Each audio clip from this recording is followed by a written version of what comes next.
welcome to another edition of Taco Tuesday. This is a very special edition because we have some folks from Ireland that don't have tacos. This is a one-time exception, but we'll do it. Thank you. Tacos in Ireland. So this is Colin, Wesley, and Gonzague from Ireland. You guys are Laptop Lab, also Back to the Future. These guys started on Back to the Future, and Laptop Lab is, I suppose, more symbolic of what it is we actually do. Awesome. So yeah, I met these guys in Vegas at CTIA. We had a great time at our party. They showed me a really slick video they produced. They do a ton of cool Facebook videos, so we wanted to have them on and just meet and greet and talk shop. So yeah, real quick, my background, I'm Troy. I'm the co-founder of RepairShopr. For those that don't know me, I had a computer repair shop and then an MSP business, and then started writing software and started building RepairShopr. So there's a ton more, but that's like the nice condensed version. So you guys want to do a quick bio, and then we'll maybe talk about our food? We started Back from the Future 15 years ago, myself and Wesley. We started it really as a sort of a gadget and tech store where people started coming into us with repairs and laptops to be fixed. And I got kind of fed up. We wanted to sell new stuff, and we used to sell refurbished and second-hand machines because that's what we could afford. We couldn't afford the new they were $2,500 /euro at the time. So we really couldn't afford to stock up on new laptops. So we were doing second-hand and refurbished, and we were doing anything that we thought might sell. And we were really, I certainly was frustrated because all that came in our door was people looking to get things repaired. And it was something that was quite awkward to manage. We didn't really have a source of stock and products, to support repairs. We didn't have systems for it. You'd forget, what did I do for that guy? Is that finished? Are you the Toshiba guy? Oh no, you're the guy who brought in the Mac. So I suppose we evolved over the years. We started as one small store with, actually Wesley was away at the time. It was just myself and a sign that said, "Back in 5 minutes," for when I needed to go take a tinkle. And so it really started on a very, very small budget. I was 22, 23, so it was kind of a kid playing shop at the time. Yeah, sorry, he's kind of a kid. So, well, he's the kid of the company anyway. But I suppose it's 15 years on. We've now 4 branches.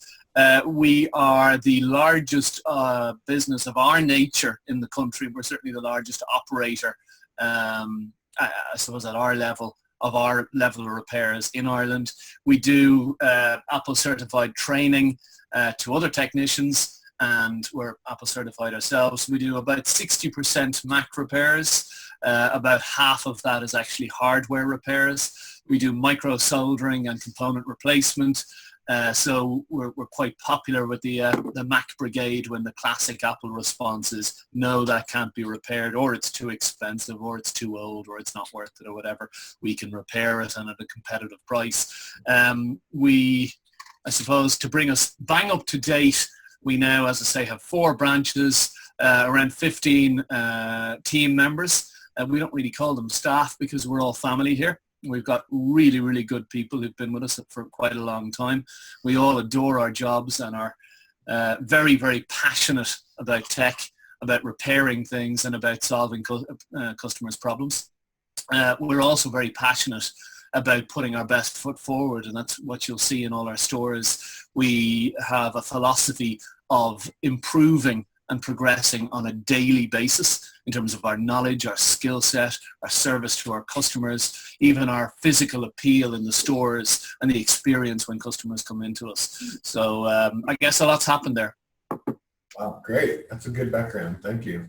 Sorry, that's it. I wish we could walk around your shop and see that too, but that might be hard with no notice. Well, I wish I was there. Your offices look nice. I like the sort of the air conditioning ducting. And it looks sunny as well where you are. Is it sunny there? Here, I'm gonna take everyone on a tour. So this is my view. We've got some clouds. I can see a building. Oh, okay. This is our office. It's glass and steel. Here's Steven. Hey, Steve. He's okay, camera back. Yeah, Nice. like a co-working space that's really cool. We like it. So we don't have to like maintain the building or the space really. We just got like our little offices. We've got a handful of them. Works well for us. Very nice. Troy, do you not miss the repairs? Do you not miss actually being in a small store? I like building. I always liked fixing customer stuff. So that was like fulfilling that piece of, my tech needs. But when I learned how to program, the sky's the limit on what you can build all kinds of cool stuff. I actually really enjoy just sitting here, not talking to anybody and like creating. So that's been working for me. Certain times when we feel the same. When I get to do like my home network, I put in like new commercial, Ubiquiti Wi-Fi at my house. Like I have a lot of fun doing it, but then there's that thing you don't miss of the customer calling you back saying like, now something else doesn't work and you have to go fix something else. Like there's things that are nice that I don't have to do anymore. Can we talk about our food for a sec? I'm super hungry. I don't know if you guys are, but I've been eating anyway. I didn't know we weren't meant to. Okay, hold it higher. I want to see this. This is fish and chips. Tell me about it. Where'd you get it? Oh, in Guinness. Guinness, absolutely. I'll be brutally honest with you, Troy. I'm not a fan of the stuff. It's black, it's tarry, it's a very acquired taste. But Irish people spend a lot of time acquiring the taste for this. Even foreigners love it as well. It's very stereotypically Irish. It's definitely popular here. Wesley's a fan. I actually really like it, but I'm off drink until January, so I don't have one. So there you go. He's missed it. Gonzague more of a fan of the wine. Very fine wines. Oh, right. I'm from Belgium. Belgian people drink beers, not wine. And the food is pretty simple. We're in the city centre here, so we're kind of surrounded by takeaways and fast food joints, as well as some very decent restaurants as well. I don't know if you've ever been to Dublin, but the food is a sort of an eclectic mix of, it's a hush-bosh of I suppose menus from around the world. So we've got lovely Italians and Asian restaurants and European style foods right around us here. So it's a great place to work and a great place to entertain yourself. This is quite international, Troy. We had our Belgian team member go and buy it in a Chinese restaurant. So there you go. You get tips at a Chinese restaurant? Well, you're Asian anyway. So for me, we've got some time zone things going on here. So you guys at 6 p.m. Here it's almost lunchtime. I had to grab tacos on my way in, so I went to a taco truck in a suburb on my way to work, and it was actually open at 8 a.m. So these are 8 a.m. tacos from a taco truck. So hang on, where is it there now? It's 8 in the morning, isn't it? It's 11 a.m. right now, so this counts as lunch. I'm going to go for it. But I grabbed it on my way in because I had meetings. So I was Googling around, and there's a taco truck open at 8 a.m. Made me some tacos. Super happy about it. I feel like it's a very American thing, the taco truck. We don't have too many taco trucks over here. It might be. There's taco wagons and carts all over Mexico, but yeah, I think the trucks are more like... Yeah, you won't find too many of those in Ireland. Do you guys have food trucks in general? Other types of food on trucks? Not a lot. No. Wow. It's mostly actual shops, actual stores. We've got a big fascination with coffee. So there's a coffee shop and a cafe, coffee boutique style, sandwiches and wraps and primarily lots of fancy coffees on pretty much every street corner. 5 per street, actually. Yeah, they're everywhere. And then more want to open all the time. And everybody who gets any kind of money together and decides they want to start their own business, it's a coffee shop. I do not know how they all survive, but somehow they do. It's also very heavily regulated for some reason here.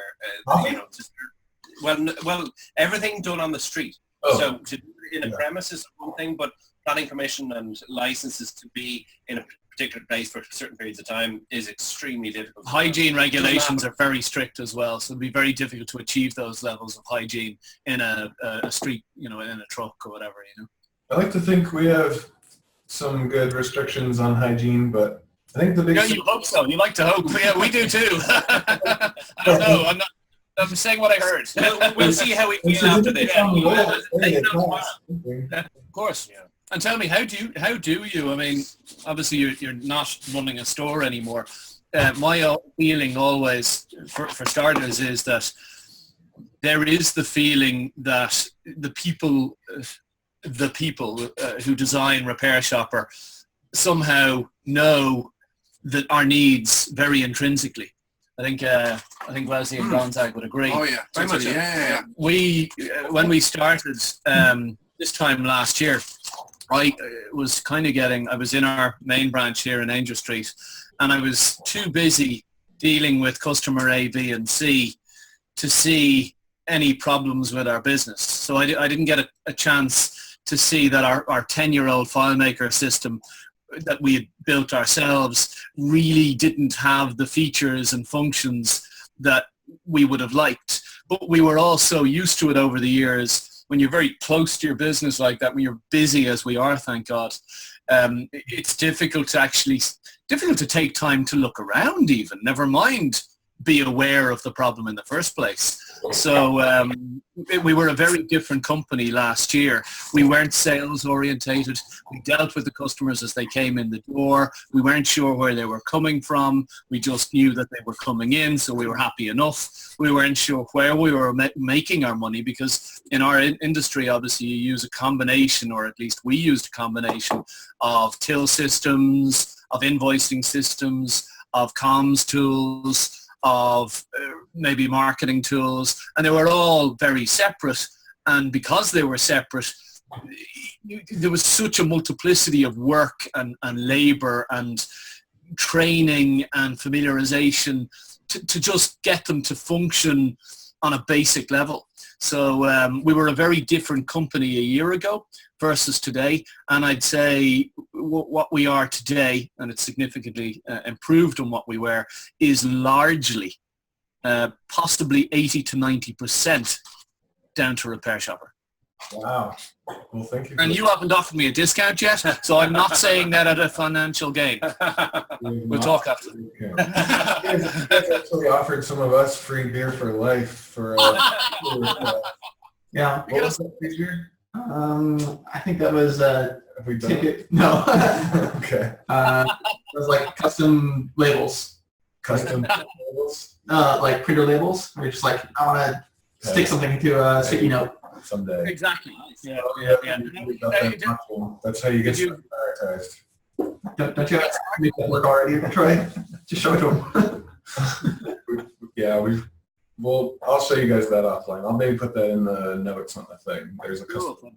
But I would like to thank you, by the way, publicly again. Yeah, we all would. We all would like to thank you, and we've a lot of staff who wanted to be here, but they're in different branches, and it's after hours and that, and some of them have families to get home to and that. So we all wanted to together in one voice say a huge thank you to you and your guys. I know the passion and the care and the interest and the attention to detail that you put in, and the weekly, if not daily, improvements that we see. Can I give you one example of something that we picked up on in the last few weeks that I thought was ridiculous on the system, but it turned out to be a huge saving? Okay. Sorry. I at the outset when we were onboarding to RepairShopr, I actually deliberately sent an email saying, listen, can we not opt out of the estimate system and the marketer system? That's not how we roll. We don't market. We don't want to follow up, for example, on customers. We don't want to ring them in 2 weeks, because at the end of the day, we fixed it. It's gone. We hope it doesn't come back, because if it doesn't come back, they're happy. Yeah. But actually, we found that they're not always perfectly happy, and they might just go off. A lot of people will go off and go, well, I wasn't perfectly happy, but I don't really have the time to go back. I'll just find somebody else. It's grand. And we've lost that customer forever. We wanted to disable the 2-week follow-up, and don't bother doing that. It's grand. It's grand. They're gone. We're done. We move on to tomorrow. And we found that the follow-up and being able to catch those people who are like, yeah, it was good, but yeah, I've still got a pop-up on my Chrome, or yeah, but it's still running a bit slow, or I'm still getting a lot of fan noise, or just minor things that we can say, listen, pop in and we'll sort it out. Don't worry. Listen, sorry about that. And that has bolstered our business. It's bolstered our reputation. We've also found the estimates trick. Again, we never dealt with leads. Leads were extension leads. That wasn't, we didn't know that term. And the idea of dealing with every customer as an opportunity that walks in our door, even the ones that we think, I'm going to waste 10 minutes of my time talking about a laptop, whatever.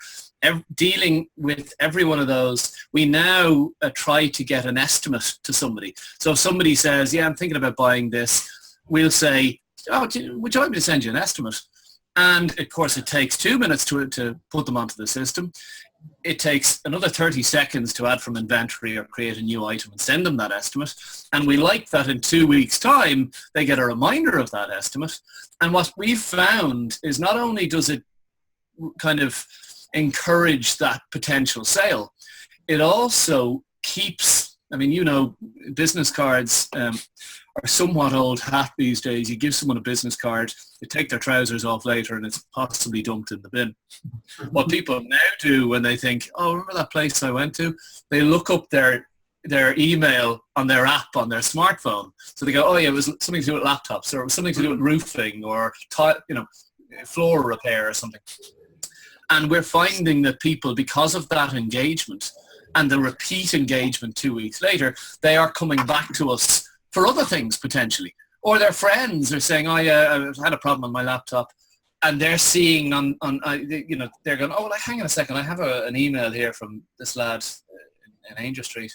So we're finding that it's bringing more people in. And that whole process, aside from being a beautiful function and a function that directly brings in more people, it also has a secondary effect of engaging in a stronger way with people out there, and also engaging our sentiment and our minds on appreciating those leads, on pursuing those leads, and on valuing the potential for that technique. That's quite a testimonial. I feel like I was just saying that exact same speech to someone yesterday I was on the phone with, who was telling us that they couldn't see themselves going from their spreadsheet system that was free to $100 a month. And I was trying to tell them, if it gets you one job a month, it's a net, it's better than free. So I didn't prompt you for that. I really appreciate that. I feel like we have to remind everybody of how simple it can be to use Marketer and how much impact it can have. I want to hear about what you guys do for marketing and hear about your TV stuff, because you guys, maybe I'll try and show it here and link it in the YouTube video or something. But you made a really fancy video with the DeLorean, and then I was seeing your Facebook page, and there's all these morning TV spots with you, Colin. So tell me, how do you guys see video marketing? How do you get into it? Let's.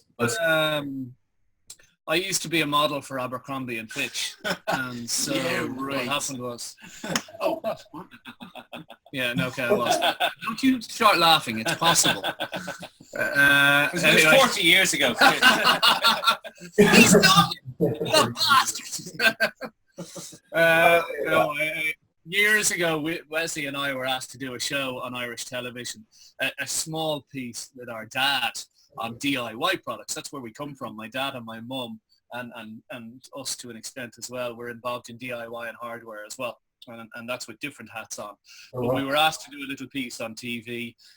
It went well, and they asked me to come back, and I said yes, but I started a little shop called Back from the Future, and I'd love to talk about gadgets, and I did. And they used me because I was kind of spontaneous, as you are in retail, because that's good training ground for TV, for live TV, where there's no script. So they used me when people would cancel. So on the show, they'd be like, well, that politician's not coming in. Let's get that gadget guy in, and he'll talk wax lyrical for 6 or 7 minutes, and we'll have filled a space. So that's what they used me for initially. And then I became kind of a correspondent for anything to do with tech in the news, or just pertinent to the If an Apple release a product, after correspondent is Star, actually. So he's a gadget. TV Star. Yeah. If honestly, there's in old folks' homes. Do you have old folks' homes in America? Yes, I just saw that spot where you were in bed talking to Alexa. Yeah, hey, I knew you'd find that one. The way you said it in a sultry tone. We generally seek to entertain initially and first and foremost because it's a broad spectrum of viewers and it's breakfast TV, so you don't want to get too far into the nitty gritty. Tomorrow morning I'm dressed up as an elf and I'll be arriving on set on a powered skateboard, and I'll be talking about sort of natty, unusual, quirky Christmas gift ideas. So and we do it kind of once every 2 weeks. It's very good for the business. We don't, funnily enough, anymore cover products we sell. Because of RepairShopr and because of the way the market has gone, we don't sell gadgets anymore. We do repairs, refurbished laptops, new laptops, desktops, and tech support. And that's us. We got rid of all the other stuff. We do cables and drives and stuff, but we don't do funny gadgets and games and cameras and things like that. It's just not our gig. And we've got lots of big box stores like Curry's and Harvey Norman, and I'm sure you have the same or similar names over there. So we couldn't and didn't want to compete with them. So in terms of marketing, you mentioned TV3 has always been a big part of that. More recently, we tried and tested the water of the likes of Facebook ads, YouTube, Google, the whore that is, what is it called? Twitter, Yelp. That, I hate it. It's absolutely, it's farcical. It's a total con. I'm sorry. Please don't cut it out. I believe it firmly, and I have empirical proof. The reviews on Facebook were grand. Didn't really do anything for us. Likes on Facebook, grand. Didn't do much for us.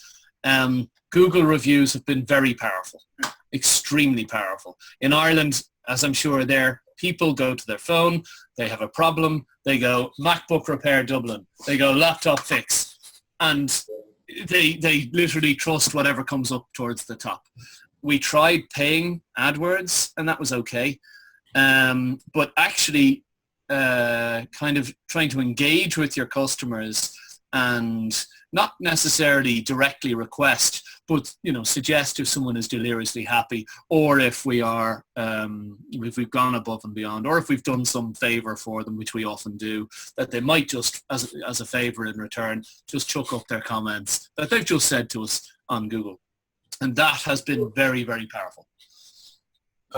So the TV3 stuff, is that like your most effective marketing, you think? If you had to brand Probably not. To be honest, it would be Google, Troy. TV3 is, because it's developed in such a way now that most of the product that we would display on it, we don't sell or stock. I would say 98% of what we show, we don't sell. Maybe more now. We literally don't. We're far more of a repair lab than a store. More so than we ever were. You see you there, and then they Google your name, and then you see it as coming from Google. Yeah, perhaps it's branding, literally getting the name out there. But one of the features in RepairShopr, not to keep going back to it, but on our booking sheet, Troy, we now do. We were a little bit uncomfortable with it at the start, to ask people where did you hear about us? But we decided to stick with it. We constantly got the lads to, no, really make sure you find out, just in a casual way, booking in. But it turns out, according to the bookend, our different branches have different kind of statistics for where people are coming from. In our Dún Laoghaire branch, it's mostly from Google. In Angel Street, it's mostly walk pasts or walk-ins, people who've seen us, people who know us from passing us every day. But I think it's about 2.5% from TV3. Google is about 35%, so it's definitely the most powerful tool. So for the one where people are walking by, is that real estate much more expensive than the other stores you have? Did you have to go? Oh yes, it is. Much more expensive real estate for that shop. Yeah. Yeah. Although we're very close. We're in very good locations, thank God. The walk, if you like, the foot traffic past our store in Angel Street, which is the main one, where it has a higher walk-in rate, if you like. That would be far higher foot traffic past here, and also literally vehicular traffic as well. I'm really curious about this because my stores always had bad foot traffic, and I think all my stuff came from Google, and I was always trying to push internet advertising. would you say that it always pays off to spend much more to get the prime location? Like if you were opening 5 more stores, would you try and target places that always had massive foot traffic? No, I don't think so. No, in fact, our 3 other stores are more recent than here. And in each case, we've actually deliberately, for instance, one of the stores is on the first level, has separate access, but is actually on the first floor of a building. That means street level 1 up. We would call that the second floor. People have to climb the stairs. To put it practically, people have to climb the stairs to get to us. We find that's a great filter. To come up that stairs, you're coming to us. We're a destination, if you like. People generally have a repair with them or are actually interested in getting a repair. So I'm not so sure. There's obviously a balance as well. There's only a certain level of work can you do. Beyond that, you start to literally, the customer starts to suffer and your own repair quality suffers a little bit. And we're pretty much at 90% of that the whole time. So we're busy enough as it is without going down heavily down the online marketing route. I would say my comment on area is that you need a happy medium. Obviously, if you go to a very high-profile location, you've got a huge amount of money, and you don't, because we're not just taking something off a shelf and selling it, because there's such a high touch, you couldn't, the figures don't work. If you're in what we would call Grafton Street, so the very top grade A location, yes, there'll be lots of people in, but we just physically wouldn't have the staff or the resources to handle that many repairs. And another thing I've identified, that if you take time on repairs and communicating with the customer and adding on sales to repairs and looking after the customer, you make more on that individual transaction and on the experience and the ongoing help to that customer. So we find a weird irony and a weird balance where you can have quieter days that actually make more profit because you've had the time to develop those sales and to effectively to charge more for your time based on giving that even higher grade of service.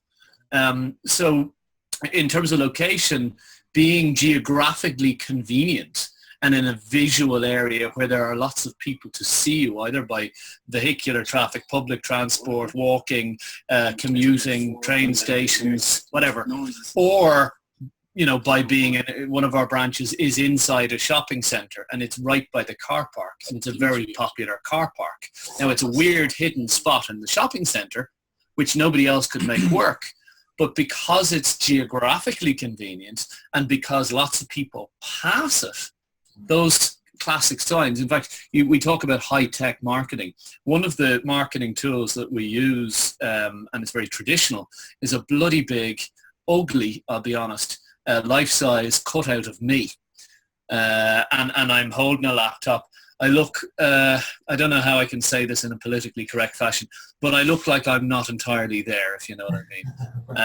And that actually, people always go, Jays, I saw that, I saw you there in Donnybrook, I saw that picture of you. And people see it, and maybe they love it, maybe they hate it, but they see it, and they know we're there. When they have a problem and they have a broken laptop or iPhone, they twig, and they think. Where's that physically sitting? Like on a sidewalk? Yeah, absolutely. Yeah. All of our signage that we do would tend to be like that. Is a little bit tongue in cheek, maybe a little bit unusual. There's a picture I'd love to show you, Wesley's. Do we have one here, Andy? No. There's a picture of Wesley on a big sign outside, and it's Wesley opening his shirt like this, and he's got glowing rosary beads. I don't know if you know Catholic rosary beads. Here we are Catholic and we do have rosary beads, but he's opening his shirt in a suggestive fashion, showing his rosary beads, and underneath there's a sunset in the background. Here we are. And of course the important Wesley knows his apples, but again it's just something that people see and remember. We've had complaints about that, and people going, oh, that's ridiculous, you're taking the mickey out of the church. And we'd be saying, no, we're proud of our affiliation with the church. We're showing it to the world. But the point is that people take pictures of it. People realize that we're not an old-fashioned company, that we're a youthful, dynamic, fun, tongue-in-cheek, hey, look, it's a bit weird. Hey, that's us. It certainly does a lot more than a sign that says we fix laptops, which we had tried in the past. But it does a lot more for us. Right, do you want to see, will I just give you a quick tour of the shop? Please, yeah. Give you a very Let's walk okay, so forgive, this is on a MacBook. This is our general lab area. This is where Gonzague does all his hardware soldering work. So I will just come out here. What kind of wireless router was that? Are you using? What was that? Are you using Ubiquiti? Ubiquiti. Yeah, we find Ubiquiti stuff extremely good. So this is the shop itself. In reverse, the front doors up there, shutters half down, we're closing. You can see some of our signs have come in. A lot of our kind of software stuff is done in what we call mini lab, which is this area here. So it's kind of semi-hidden behind. So, you have an element of privacy. You can work software-wise, but if a machine needs to be opened or, physically hardware inspected, it goes into the lab in the back. And this is our kind of till area, RepairShopr on every machine. A little office in the corner here, which we don't spend a lot of time in, and laptop displays and our kind of Apple displays and stuff up here. Looks great. So that's our store. Obviously it's closed and we have a lot of stuff in here right now, but that's where we spend most of our time. Cool. Yeah. And also I don't see a RepairShopr ticket dashboard anywhere. That's a good question. That's part out, but whereas if you show, I had my Mac connected with the dashboard on another screen on top there, which is like on top of the lab. But no, my Mac support only 2 screens, so the dashboard is not there. But that was there all the time, and it's actually really handy because you can see the answer of the customer in different colors. And do you use that though? I mean, I don't use it because I prefer the ticket list. Sure. I like using it at the beginning, like. Less now, we do a lot by the ticket list. We have a drive to get, currently in Angel Street, the average ticket list of live tickets was over 100, which moves on to a second screen, obviously. And I was concerned that was too much to handle. And what every day we try to resolve, we try to look at stuff that's over 7 days from contact, and we try to get down to our best, and our current is around about 70 to 80 current tickets, currently live tickets in this branch. Per store. So I would be more focused, personally, I can see why Gonzague would use it, but I'd be more focused on the actual ticket list. Can I ask as well, there's an eye beside the items in the ticket list, and it's very handy because you hover over it, as you know, and it comes up with that auto help thing, and it gives you the last update. We would love. Oh yes. We would love. Oh yes. Would you want to do this? That would be like, it would be awesome to have, whenever you go on the invoices number, you would see what is the amount like that the customer paid or not. That would be so handy because most of the time you have to actually click back on the invoice to see what was paid or not before you would invoice. It's kind of annoying, like it's not annoying, but that would be super handy to see by a little eye or by passing by to see what was paid or not and how much. And you've done it already with the tickets, so I'm guessing you could do invoice number on the ticket detail page. You're talking about maybe a little status next to that? Yes, the ticket detail page. So what we do is we take a deposit, generally up front, a €50 deposit on work to be done. We don't do a no fix, no fee. So, which is brilliant. I mean, the €50 deposit feature was awesome from the start. But then we will have an invoice for the completion. But sometimes there might be another invoice there as well. Maybe they're buying a machine as well. And so you've got 3 numbers up there. And in order to find out kind of what you've done and when you've taken for it, you click into the invoice and it goes to the invoice. And then you go back and you go, okay, I'll go back to the ticket because there's a link there. Then I look at the other invoice, but which invoice did I already look at? I can't remember. Whereas if there was that eye on the side of that number and you rolled over it and saw €50 deposit, and the next one you saw €150 reinstall or whatever it might be. In other words, the same thing as what you've got on the ticket list, but in terms of the invoice content and the price. I'll definitely take a look at it. Yeah, and last little details, and that's probably you don't realize that But in the lab and in like we have a mini lab just for software as well. What is a bit annoying is to find the password of each customer. We actually have to go on the ticket, scroll down, and then find the password. The password, we need it all the time when we service the machine and all that. And it's kind of annoying too. We go in the case, fine, and then we have to scroll down and kind of look for it. Sometimes maybe it would be easy to have kind of a support stickers or something. I use stickers all the time. I print them and all. So if we could use a sticker, special stickers with the important details in the lab. Let's say I work with the machine like by line kind of stuff, and if I could have a sticker with the details of the customer and let's say the password on that stickers, or an easier way to see it on the screen, that would be so handy. I presume you don't want the reason for it's- not having the password on the label is because when the customer takes it away, the password is written on the bloody machine. And But just that's throw away the label, the password's in your garbage can. Yeah, all that. We have that obviously in additional information there in the center of the ticket screen. Custom field. I Custom think is fields, yeah, which is grand. We also have in there, I imagine most people do this, we have a section for accessories, and one thing I note you didn't have, and maybe everybody else writes it into custom fields, but we have a denoted spot for everything. So if you look there, for example, that's the collection section there. Each of those is numbered.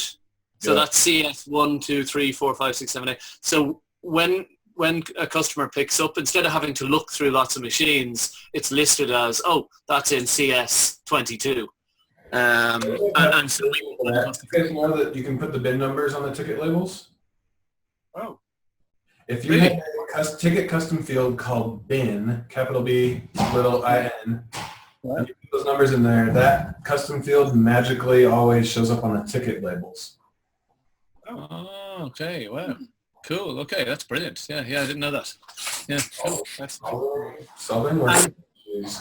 what Gonzague was saying was. I'll definitely do some of this stuff offline with you guys and see if we can do some. Yeah. General Absolutely. status thing. Like the reason we were able to do it so easily I say so easily, that was kind of an easy thing. We got it for free performance-wise because when that page loads, we already have the ticket comments in memory. So putting that last one there, we didn't have to make the page load more slowly. Getting all the associated payments and payment applications for every invoice will take more SQL queries to make that page load. So, we can look at it and see if it kills the page, but we definitely don't do that kind of stuff like everywhere because that's what happens. We end up making the pages go slow. And right now, RepairShopr is pretty Even if it was just the money, if it was just the figure, the final figure on that invoice, even that would help. The total? We can get the total in there for sure, but getting the balance due is harder. But and I know this this video is not, I realize it's not for peeking and coming back, but it's a lovely conversation that it just came in. This is great. We should probably call it. Any burning desires you guys want to squeeze in? I think this is a great. Lots of burning desires, but probably now is not the context. Awesome. Okay. I think we need to do a part 2 with you guys in a couple months. But sorry. Yeah. I was just saying thank you again, Troy, and to Steve as well for whatever contribution, Steve, you've had. Thank you for that. Awesome. And it was a pleasure. Thank you guys for taking the time. We'll put some notes and we'll let you know when this launches on YouTube. Brilliant. Okay. Thanks a lot. Bye, guys. Bye.